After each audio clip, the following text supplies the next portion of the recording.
கோலி talk Kollywood news. Chennai 28 படத்துக்கு உலக அளவுல அங்கீகாரம்.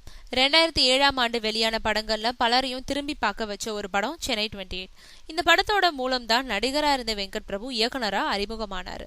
பெரிய எதிர்பார்ப்பு இல்லாம வெளியான இந்த படம் யாரும் எதிர்பார்க்காத வகையில சூப்பர் ஹிட் ஆச்சு. இப்படியும் படம் எடுத்து ரசிகர்களை கவரலான்னு தன்னோட முதல் படத்திலேயே சிறந்த இயக்குனர்னு பெயர் எடுத்தவர் வெங்கட் பிரபு.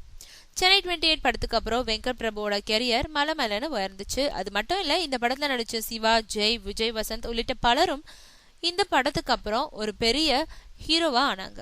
இந்த நிலையில இந்த படத்துக்கு கிட்டத்தட்ட 7 ஆண்டுகளுக்கு பிறகு உலக அளவுல ஒரு பெரிய அங்கீகாரம் கிடைச்சிருக்கு. இங்கிலாந்துல வெளிவரும் நாளிதழ் ஒண்ணு வெளியிட்ட உலகோட சிறந்த கிரிக்கெட் சார்ந்த டாப் 5 படங்கள்ல வெங்கட் பிரபுவோட சென்னை 28 படமும் இடம்பெற்றிருக்கு. இது தவிர்த்து இந்தியில அமீர் கான் நடிப்புல வெளியான லகான் படமும் இந்த பட்டியல்ல இடம்பெற்றிருக்கு.